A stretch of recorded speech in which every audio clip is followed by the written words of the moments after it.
आज हम film welcome के बारे में जानेंगे।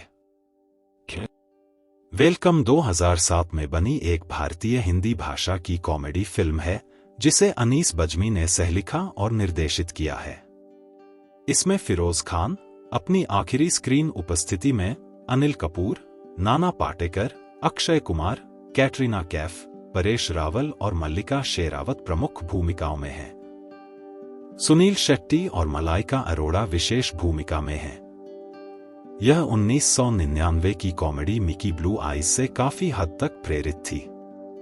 32 करोड़ के बजट में बनी, जिसमें निर्माण और विपणन लागत शामिल है। वेलकम को यूटीवी मोशन पिक्चर्स द्वारा वितरित किया गया था।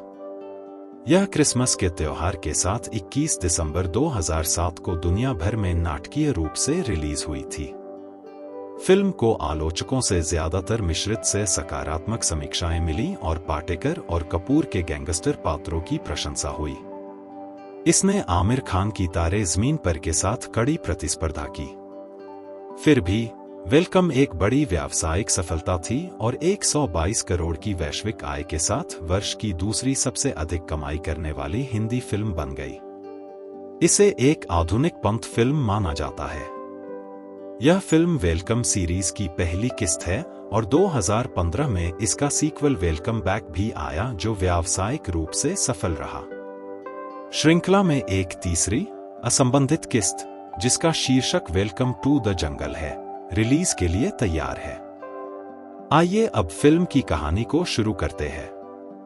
फिल्म के शुरुआत में डॉक्टर घुंघरू अपनी पत्नी और अपने बेटे जैसे भतीजे राजीव के साथ रहते हैं, जो एक नीलामी करता है और उनकी दिवंगत बहन का बेटा है।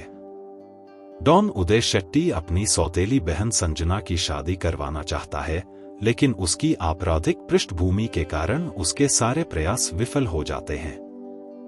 संयोग से हुई मुलाकात के बाद राजीव उससे प्यार करने लगता है।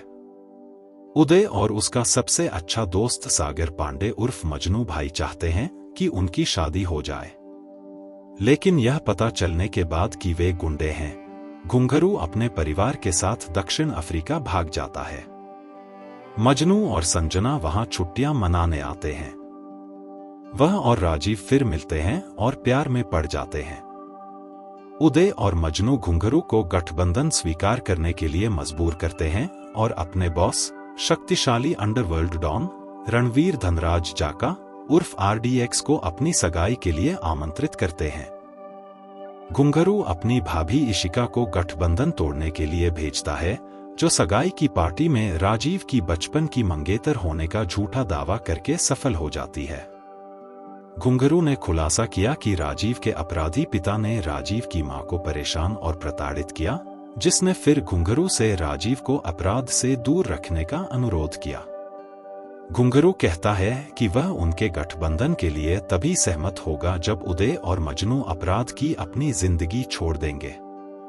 राजीव और संजना उदय के अभिनय के प्रति प्रेम को फिर से जगाकर और मजनू के पेंटिंग के प्रति जुनून को प्रोत्साहित करके ऐसा करने का प्रयास करते हैं। इन चीजों में व्यस्त रहने के कारण उदय और मजनू के पास अब अपराध के लिए समय नहीं है। राजीव की हरकतों से RDX का बेटा लकी क्रोधित हो जाता है और राजीव पर हमला कर देता है। संजना बंदूक पकड़ लेती है और गोली चलाती है, जो गलती से लकी को लग जाती है और वह बेहोश हो जाता है। RDX को बताया जाता है कि लकी की मौत हो गई है और वह दाह संस्कार में शामिल होने आता है। हालांकि लकी, जो अभी भी जीवित है, राजीव, उदय, मजनू और उनके गुर्गों द्वारा पीछा किए जाने के दौरान भाग जाता है और अपने पिता को दिखाने की कोशिश करता है कि वह जीवित है, लेकिन असफल होकर श्मशान क्षेत्र के अंदर छिप जाता है।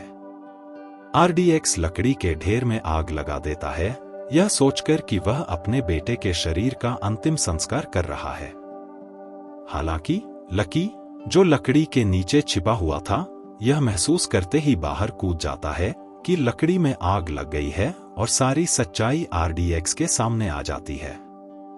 राजीव, घुंघरू, उसकी पत्नी इशिका, संजना, उदय, मजनू, उनके गुर्गे और उदय के वकील को RDX द्वारा पकड़ लिया जाता है और एक चट्टान के बगल में बने केबिन में ले जाया जाता है। भयभीत समूह को ग्लोब के साथ passing the parcel hot potato खेलने के लिए मजबूर किया जाता है, लेकिन जिसके पास ग्लोब आता है उसे चट्टान से कूदना होगा। इन नियमों का सख्ती से और अनिवार्य रूप से पालन करना होगा। जब राजीव संजना को ग्लोब देने से इनकार करता है तो लकी गुस्से में उसे उसके हाथों से छीन लेता है जैसे ही संगीत बंद होता है। अब जबकि उसके बेटे के पास ग्लोब है, RDX, जो हमेशा अपनी बात रखने और नियमों का पालन करने के लिए जाना जाता है, को लगता है कि अपनी छवि बनाए रखने का एकमात्र तरीका सभी को मारना है। इससे पहले कि वह ऐसा कर पाता, सरकारी दलाल चुपके से आते हैं और अवैध रूप से बने केबिन के आधार काट देते हैं, जिससे घर चट्टान से नीचे गिरने लगता है। जब समूह केबिन को संतुलित करने और इसे चट्टान से गिरने से बचाने की कोशिश करता है तो अजीबोगरीब अराजकता फैल जाती है। इस बीच मजनू कुल्हाड़ी का उपयोग करके लकी के सिर पर वार करने की कोशिश करता है, जो एक बर्तन के अंदर फंस गया है, जिसके दौरान एक क्रोधित RDX मजनू को गोली मारने की कोशिश करता है, लेकिन चूक जाता है, जिससे गोली एक मधुमक्खी के छत्ते में जा लगती है।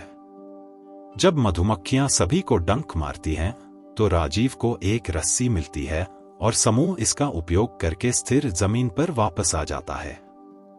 लेकिन सभी को चौंकाते हुए फर्श टूट जाता है और लकी केबिन के किनारे पर लटका हुआ पाया जाता है। जबकि बाकी सभी झगड़ रहे हैं और राजीव उसे बचाने की कोशिश कर रहा है, संजना सभी को सच्चाई बताती है, उसने ही लकी को गोली मारी थी, लेकिन राजीव ने खुद को दोषी ठहराया ताकि संजना मुसीबत में न पड़े।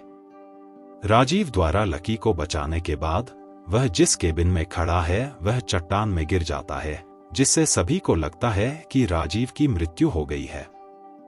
हालांकि राजीव इस घटना से बच जाता है और संजना और उसके परिवार के साथ फिर से मिल जाता है। लकी और RDX राजीव के आभारी हैं कि उन्होंने उनकी जान बचाई और राजीव से कहा कि वह जो चाहे मांग ले। राजीव उनसे अपराध छोड़ने का अनुरोध करता है और RDX सहमत हो जाता है, जिससे राजीव और संजना की शादी हो जाती है। उदय और मजनू RDX से अनुरोध करते हैं कि वह उनकी शादी इशिका से करवा दे। हालांकि उन्हें पता चलता है कि इशिका ने संजना से शादी करने की अपनी योजना के तहत राजीव के साथ मिलकर उन्हें बेवकूफ बनाया था। इससे उदय और मजनू नाराज हो जाते हैं और राजीव का पीछा करना शुरू कर देते हैं और फिल्म एक मजेदार नोट पर समाप्त होती है। अब फिल्म समाप्त होता है।